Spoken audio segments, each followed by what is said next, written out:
S, ಇನ್ನು ಸಚಿವ ರಹೀಂ ಖಾನ್ ಅವರು ನೋಡಲೇಬೇಕಾದ ಸುದ್ದಿ ಇದು. ಹೌದು, ಏನು ಪೌರಾಡಳಿತ ಸಚಿವ ರಹೀಂ ಖಾನ್ ಅವರು ಈ ಸುದ್ದಿಯನ್ನು ಒಂದ್ಸಲ ನೋಡಲೇಬೇಕು.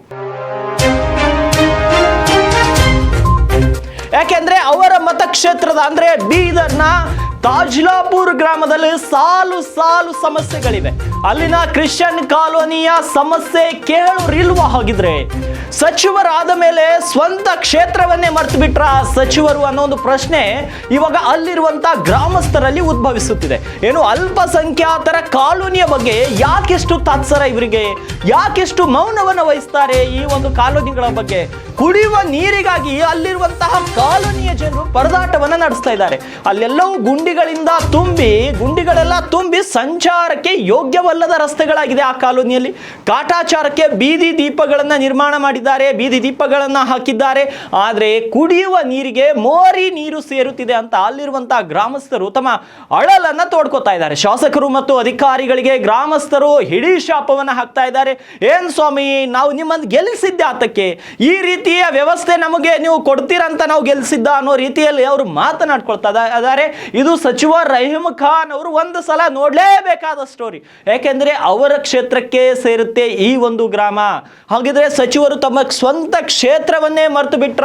ರಾಜ್ಯದ ಅಭಿವೃದ್ಧಿ ಮಾಡ್ತೀನಿ ಅಂತ ಹೊರಟಂತಹ ಸಚಿವರು ಸ್ವಂತ ತಮ್ಮ ಕ್ಷೇತ್ರದಲ್ಲಿರುವಂತಹ ಗ್ರಾಮದ ಅಭಿವೃದ್ಧಿಯನ್ನೇ ಮರೆತು ಬಿಟ್ರ? ವಿಶೇಷವಾಗಿ ಅಲ್ಪಸಂಖ್ಯಾತರ ಕಾಲೋನಿಗಳಿಗೆ ಯಾಕೆಷ್ಟು ತಾತ್ಸರ ಅನ್ನೋ ಒಂದು ಮಾತನ್ನ ಅಲ್ಲಿರುವಂತವ್ರು ಹೇಳ್ತಿದ್ದಾರೆ. ಖುದ್ದಾಗಿ ನಮ್ಮ ಪ್ರತಿನಿಧಿ ದೇವರಾಜ್ ಸ್ಥಳದಿಂದಲೇ ಪ್ರತ್ಯಕ್ಷ ವರದಿ ಒಂದನ್ನು ಕೊಟ್ಟಿದ್ದಾರೆ. ಬನ್ನಿ ನೋಡ್ಕೊಂಡು ಬರೋಣ. ನಮ್ಮ ರಾಷ್ಟ್ರಪಿತ ಮಹಾತ್ಮ ಗಾಂಧೀಜಿಯವರು ಗ್ರಾಮಗಳು ಉದ್ಧಾರದಿಂದ ಮಾತ್ರ ದೇಶದ ಉದ್ಧಾರ ಅಂತ ಹೇಳಿದರು. ಆದರೆ ಸ್ವತಂತ್ರ ಬಂದು 70 ವರ್ಷಗಳೇ ಕಳೆದರೂ ನಮ್ಮ ದೇಶದ ಗ್ರಾಮಗಳ ಪರಿಸ್ಥಿತಿಯನ್ನು ನೋಡಿದರೆ ಇನ್ನೂ ಇವುಗಳ ಉದ್ಧಾರ ಎಷ್ಟು ಶತಮಾನಗಳ ನಂತರ ಆಗುತ್ತೆ ಅನ್ನೋದನ್ನ ಜನರು ಯೋಚಿಸಬೇಕಾದಂಥ ಪರಿಸ್ಥಿತಿ ನಿರ್ಮಾಣವಾಗಿದೆ. ಯಾಕೆ ಈ ಮಾತು ಹೇಳ್ತಿದ್ದೀವಿ ಅಂದರೆ, ಬೀದರ್ ನಗರದಿಂದ ಕೇವಲ 2 ಕಿಲೋಮೀಟರ್ ದೂರದಲ್ಲಿರುವ, ಅದೇ ರೀತಿ ಪೌರಾಡಳಿತ ಸಚಿವರ ತವರು ಕ್ಷೇತ್ರ, ರಹೀಂ ಖಾನ್ ಅವರ ತವರು ಕ್ಷೇತ್ರವಾದಂಥ ತಾಜ್ಲಾಪುರ ಗ್ರಾಮದಲ್ಲಿನ ಸಮಸ್ಯೆಗಳನ್ನ ನೋಡಿದರೆ ಒಂದು ರೀತಿ ಇದೊಂದು ದೊಡ್ಡ ದುರಂತನ ಅಂತಲೇ ಹೇಳ್ಬೋದು. ಏನು ಇಡೀ ರಾಜ್ಯದ ಅಭಿವೃದ್ಧಿಯನ್ನು ಮಾಡಬೇಕಂತ ಪೌರಾಡಳಿತ ಸಚಿವರು ತಮ್ಮ ಕ್ಷೇತ್ರದಲ್ಲಿನ ಒಂದು ಗ್ರಾಮದಲ್ಲಿ ಮೂಲಭೂತ ಸೌಕರ್ಯಗಳನ್ನ ಕಲ್ಪಿಸುವಲ್ಲಿ ವಿಫಲರಾಗಿದ್ದಾರೆ ಅಂತ ಹೇಳೋಕ್ಕೆ ಒಂದು ರೀತಿ ನಾಚಿಕೆ ಆಗುತ್ತೆ ಅಂತ ಹೇಳ್ಬೋದು.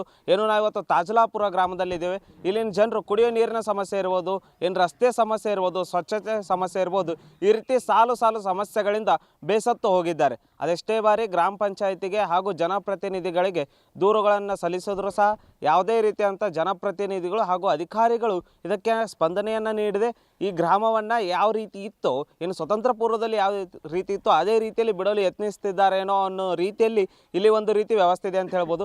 ಏನು ಇಲ್ಲಿನ ಸಮಸ್ಯೆಗಳ ಬಗ್ಗೆ ಇಲ್ಲಿನ ಗ್ರಾಮಸ್ಥರನ್ನ ಕೇಳೋಣ. ಯಾವೆಲ್ಲ ರೀತಿಯ ಸಮಸ್ಯೆಗಳನ್ನ ಇವರು ಅನುಭವಿಸ್ತಿದ್ದಾರೆ, ಯಾವೆಲ್ಲ ಅಧಿಕಾರಿಗಳಿಗೆ ಇದರ ಬಗ್ಗೆ ಮನವಿ ಕೊಟ್ಟಿದ್ದಾರೆ ಅಂತ ಅವ್ರನ್ನ ಕೇಳೋಣ. ಏನು ಸರ್ ಇಲ್ಲಿನ ಗ್ರಾಮದ ಸಮಸ್ಯೆ ಏನು ಅಂತ? ಸರ್, ಸುಮಾರು ನಮ್ಮೊಂದು ಗ್ರಾಮಕ್ಕೆ 15 ವರ್ಷದಿಂದ ಯಾವ ಭೀ ಒಂದು ಕೆಲಸ ಆಗಿಲ್ಲ ರೀ. ನಾ CC ರೋಡ್ ಆಗಿಲ್ಲ, ನಾ ಚರಂಡಿ ಆಗಿಲ್ಲ, ನಾ ಯಾವುದೇ ಒಂದು ಲೈಟ್ ಅಂದರೆ ಲೈಟ್ ಇಲ್ಲ ರೀ. ನಮ್ಮ ಮೂಲಭೂತ ಸೌಕರ್ಯಗಳೇ ಕಲ್ಪಿಸ್ತಲ್ಲ ರೀ. ವಿಶೇಷವಾಗಿ ಕುಡಿಯೋ ನೀರು ರೀ. ಕುಡಿಯೋ ನೀರಿನ ಪರಿಸ್ಥಿತಿ ನೋಡಬೇಕು. ನಮ್ಮಲ್ಲಿ ಬರೋಂಥ ಕುಡಿಯೋ ನೀರಿನಾಗ ಚರಂಡಿದು ಗೊಜ್ಜು ಬರ್ತದೆ ರೀ. ಅದ್ರ ಬಗ್ಗೆ ಕೂಡ ಅನೇಕ ರೀತಿಯಾಗಿ ನಾವು ಲೆಟರ್ ಮೂಲಕವಾಗಿ ಎಲ್ಲ COಗಾಗಲಿ MLAಗಾಗಲಿ ನಮ್ಮ ಗ್ರಾಮ ಪಂಚಾಯತ್ ಇಲ್ಲಾಗಲಿ ನಾವು ಕೊಟ್ಟಿದ್ದೆ, ದೂರು ಕೊಟ್ಟರು. ಬಟ್ ಯಾವುದೇ ಒಂದು ಅದರ ಮೇಲೆ ಯಾವುದೇ ಒಂದು ಕರ್ತನೆ ಏನಂದರೆ ಅವ್ರು ಅದ್ರ ಮೇಲೆ ಕಾರ್ಯ ಮಾಡಿಲ್ಲ ರೀ. ಅವ್ರು ಅಣ್ಣ ಲೆಟರ್ ನೋಡ್ತಾರೆ, ಆಶ್ವಾಸನೆ ಕೊಡ್ತಾರೆ, ಹೋಗಿರಿ. ಸುಮಾರು 1 ವರ್ಷ ಆಯ್ತು ರೀ. ಇದು ನಾವು ಕೊಟ್ಟಿದ್ದೇವೆ. ಏನಂದರೆ 1 ವರ್ಷದ ಕೆಳಗ 6ನೇ ತಾರೀಕು 5ನೇ ತಿಂಗಳು 2024 ಹೋದ ವರ್ಷ ನಾವು 2001 ಅಂದ್ರೆ ಫಸ್ಟ್ ನಾವು ಏನು ಮಾಡಿದ್ದೇವೆ ರೀ, ಅವ್ರಿಗೆ ನಾವು ದೂರು ಕೊಟ್ಟಿದ್ದೇವೆ ರೀ. CO ಸಾಬ್ರಿಗೆ ಕೊಟ್ಟಿದ್ದೆವು, ನಮ್ಮ MLA ರಹೀಂ ಖಾನ್ ಸಾಬ್ರಿಗೆ ಕೊಟ್ಟಿದ್ದೆವು, ಗ್ರಾಮ ಪಂಚಾಯತ್ ಅವ್ರಿಗೆ ಕೊಟ್ಟಿದ್ದೆವು. ಬಟ್ ಆದರೂ ಕೂಡ ಅವ್ರು ಇದ್ರ ಮೇಲೆ ಏನು ಸ್ಪಂದನೆ ಮಾಡಲಿಲ್ಲ ರೀ. ಮತ್ತು ಸೆಕೆಂಡ್ ನಾವೇನು ಮಾಡಿದೆ ಅಂದರೆ ಮತ್ತು 18ನೇ ತಾರೀಕು 9ನೇ ತಿಂಗಳು ಕೂಡ ಮತ್ತು ಇನ್ನೊಂದು ಸಾರಿ ನಾವೆಲ್ಲ ಊರು ಜನರೆಲ್ಲ ಕಲ್ತು ಮತ್ತು ಇನ್ನೊಂದು ದೂರು ಕೊಟ್ಟಿದ್ದೆವು. ನಮಗೆ ಭಾಳ ತ್ರಾಸ ಆಗ್ತಾಯಿದೆ, ನಮ್ಮ ಮಕ್ಕಳು ಓಡಾಡಕ್ಕೆ ತ್ರಾಸ ಆಗ್ತಾಯಿದೆ. ಯಾವುದೇ ಒಂದು ಎಮರ್ಜೆನ್ಸಿ ಬಂದರೆ ಒಂದು ಆ್ಯಂಬುಲೆನ್ಸ್ ಕರೆಕ್ಟಾಗಿ ಬರ್ಲಿಕ್ಕೆ ನಮ್ಮ ಸ್ಥಳ ಇಲ್ಲ ರೀ. ಅನೇಕ ಜನರಿಗೆ ಪ್ರಾಬ್ಲಮ್. ಅದಕ್ಕಾಗಿ ದೂರು ಕೊಟ್ಟರು ಕೂಡ ಅವ್ರು ಯಾವುದೇ ಒಂದು ಸ್ಪಂದನೆ ಮಾಡಲಿಲ್ಲ. ಮತ್ತು ಅನೇಕ ರೀತಿಯಾಗಿ ನಮ್ಮಲ್ಲಿ ಕಾಸ್ಟಿಸಮ್ ನಡೀತಾ ಇದೆ. ಬೇರೆ ಏರಿಯಾದಾಗೆಲ್ಲ ರೋಡ್ಗಳೆಲ್ಲ ಮಾಡ್ತಾ ಇದ್ದಾರೆ. ನಮ್ಮ ಕಡೆ ರೋಡ್ ಇಲ್ಲ ರೀ ಸರ್. MLA ಸಾಬ್ರು ಅವ್ರು ಓಟ್ ಸಲುವಾಗಿ ಮನೆ ಬರ್ತಾರೆ ರೀ, ಬಂದು ಭುಜ ಮೇಲೆ ಫೋಟೋ ಹಾಕೋದು ಮಾಡ್ಕೋತಾರೆ ರಹೀಂ ಖಾನ್ ಸಾಬ್ರು. ಬಟ್ ಯಾವಾಗ ನಮ್ಮ ಸಮಸ್ಯೆಗಳಿರ್ತಾರೆ ಅವಾಗ ಅವ್ರು ಸ್ಪಂದನೆ ಮಾಡಲ್ಲ ರೀ. ಅದೇ ರೀತಿಯಾಗಿ CO ಸಾಬ್ರ ಹತ್ರ ಕೂಡ ನಾವು ಹೋಗಿದ್ದೇವೆ ರೀ. ಅವರು ಕೂಡ ಒಂದು ಲೆಟರ್ ತೊಗೊಳತ್ತಾರ, ಮನವಿ ತೊಗೊಳತ್ತಾರ. ಅದ್ರ ಮೇಲೆ ಯಾವುದೇ ಒಂದು ಏನು ಮಾಡ್ತಾರೆ, ಕೆಲಸ ಮಾಡತ್ತಿಲ್ಲ ರೀ. ಅದೇ ರೀತಿಯಾಗಿ ನಮ್ಮ ಮೆಂಬರ್ಗಳಿದ್ದಾರೆ ಸರ್. ಆ ಮೆಂಬರ್ಗಳ್ರ ಹಾಕ್ರಿ ರೀ ಬೇಕರ್ ಮೆಂಬರ್ಗಳಿದ್ದಾರೆ ರೀ, ಅವರೆಲ್ಲರೂ ಜಾತಿವಾದ ಮಾಡ್ತಾ ಇದ್ದಾರೆ. ನಮ್ಮ ಗಲ್ಲಿಗೆ ಅವ್ರು ಯಾವುದೊಂದು ಕೆಲಸ ಮಾಡ್ತಿಲ್ಲ, ಕುಣಿಗೇರಿದಲ್ಲಿ ಮಾಡ್ತಾ ಇದ್ದಾರೆ, ಬೇರೆ ಬೇರೆ ಕಳಪೆ ಕೆಲಸಗಳು ಮಾಡ್ತಾ ಇದ್ದಾರೆ. ಯೂಸ್ ಆಗಲ್ ಜಾಗದಾಗ ಕೆಲಸ ಮಾಡ್ತಾರೆ, ಅಲ್ಲಿಂದ ಹಣ ತಗೋತಾ ಇದ್ದಾರೆ. ಎಲ್ಲಿ ಯೂಸ್ ಇದೆ ಅಲ್ಲಿ ಬಂದು ಯಾವುದೇ ಒಂದು ಕೆಲಸ ಮಾಡ್ತಾ ಇಲ್ರಿ. ಅದಕ್ಕಾಗಿ ನಮ್ಮ ಎಲ್ಲ ಒಂದು ಗ್ರಾಮಸ್ಥರ ಮನವಿ ಏನಂದರೆ, ಈ ಒಂದು ಆದಷ್ಟು ಬೇಗನೆ ತಾತ್ಕಾಲಿಕವಾಗಿ ಯಾವುದಾದ್ರೂ ಕೆಲಸದ ಮೂಲಕವಾಗಿ ಕೆಲಸ ಏನು ಮಾಡ್ಬೇಕ್ರಿ, ಸ್ಟಾರ್ಟ್ ಮಾಡ್ಬೇಕ್ರಿ, ಪ್ರಾರಂಭ ಮಾಡ್ಬೇಕ್ರಿ. ನೀವು ಪ್ರಾರಂಭ ಮಾಡದಿದ್ದರೆ ನಾವು ಊರೆಲ್ಲ ಜನರು ಎಲ್ಲ ಚಿಕ್ಕ ಮಕ್ಕಳು ದೊಡ್ಡವರು ಹಿರಿಯರು ಒಂದು ಘೋರ ಒಂದು ಏನಂದರೆ ಒಂದು ಬಡ ಎಲ್ಲಕ್ಕಿಂತ ಹೆಚ್ಚಾದ ಒಂದು ನಾವು ಸಂಖ್ಯೆಯಲ್ಲಿ ಹೋಗಿ ರೋಡ್ ಬಂದು ಹೋರಾಟ ನಾವು ಮಾಡ್ತೇವೆ ನಾವು ಇದ್ರ ಮೂಲಕ ತಿಳಿಸುವವರಾಗಿದ್ದಾರೆ. ವಿಶೇಷವಾಗಿ MLA ಸಾಬ್ರು ಅವರಿಗೆ, CO ಮತ್ತು ನಮ್ಮ ಉಸ್ತುವಾರಿ ಸಚಿವ ಈಶ್ವರ್ ಖಂಡ್ರೆ MP ಅವರಿಗೆ ಕೂಡ ನಾವು ತಿಳಿಸ್ಬೇಕೇನೆಂದರೆ, ನಿಮ್ಮ ಬೀದರ್ ಹತ್ತಿರ ಇರುವಂಥ 2 ಕಿಲೋಮೀಟರ್ ದೂರದಿದೆ, 15 ವರ್ಷ ಇದ್ಲಿ ಒಂದು ರೋಡ್ ಇಲ್ಲರಿ. ಅವ್ರು ಕೂಡ ಇದ್ರ ಬಗ್ಗೆ ವಿಚಾರ ಮಾಡಬೇಕು. ಈ ಒಂದು ಮೀಡಿಯಾ ಮೂಲಕವಾಗಿ ಅವ್ರಿಗೆ ನಾವು ತಿಳಿಸಿದ್ರೆ ಅವ್ರು ಆದಷ್ಟು ಮಕ್ಕನೇ ಕ್ರಮ ಕೈಗೊಳ್ಳದಿದ್ದರೆ ನಾವು ಎಲ್ಲರೂ ಉಗ್ರ ಹೋರಾಟ ಮಾಡ್ತೇವೆ ಎಂದು ಇದ್ರ ಮೂಲಕ ತಿಳಿಸ್ತೇನೆ ರೀ. ಕುಡಿಯೋ ನೀರಿನ ಸಮಸ್ಯೆ ಏನು? ಸರ್, ಕುಡಿಯೋ ನೀರಿನ ಸಮಸ್ಯೆ ಈಗ ಗೊತ್ತಿಲ್ಲರಿ ಸರ್. ಮತ್ತೆ ಒಂದು 15 ವರ್ಷ ಆಯಿತು. 15 ವರ್ಷ ಹಿಡಿದು ಕೇಳ್ತಾನೆ ಇದ್ದೆವು. ಅವ್ರಿಗೆ ವಾಟರ್ ಮ್ಯಾನ್ ಬಲಿಕ್ ಭೀ ಹೋಯ್ತೇವು. ವಾಟರ್ ಮ್ಯಾನ್ ಅಂತಾನ ಅದು ಎಲ್ಲಿ ಹೊಡೆದೇನೋ ನಂಗೆ ಗೊತ್ತೇ ಆಗಲ್ಲ ಅಂತಾನ. ಒಂದು ಅರ್ಧ ತಾಸರ ಎದಕ್ಕೆ ಬರಲ್ಲ ನೀರು, ಸಾಬನ್ ನೀರು, ಪೈಖಾನಿ ನೀರು ಬಂದು ಹೋದ್ಮ್ಯಾಕೆ ನಾವು ನೀರು ಹಿಡಿತೇವ್ರಿ.